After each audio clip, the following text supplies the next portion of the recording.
Bien qu'étant une économie ouverte et un grand bénéficiaire de la mondialisation, la Malaisie a tardé à ratifier le partenariat économique global régional. La plupart de ses voisins de l'ASEAN et d'autres partenaires du RCEP ont ratifié l'accord des mois plus tôt, permettant au pacte d'entrer en vigueur le 1er janvier. La Malaisie n'ayant ratifié le RCEP qu'il y a 2 mois, elle a dû attendre jusqu'à maintenant pour qu'il entre en vigueur. Mais c'est après près de 8 ans de négociations ardues entre ses membres. Le RCEP arrive à point nommé. Il a fallu très longtemps pour en arriver à ce stade et pour que tous les pays acceptent d'aller de l'avant et de le signer.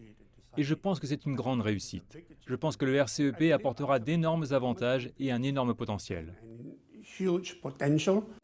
L'industrie électrique et électronique, ou EE, de la Malaisie, a déjà énormément profité des investissements étrangers et du fait de faire partie des chaînes d'approvisionnement mondiales.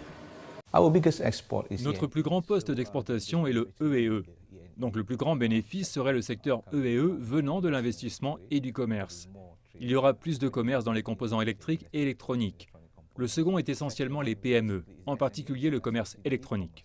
Selon les analystes, le RCEP devrait également stimuler le commerce des services et accroître les possibilités de collaboration entre la Malaisie et les autres pays partenaires, comme la Chine.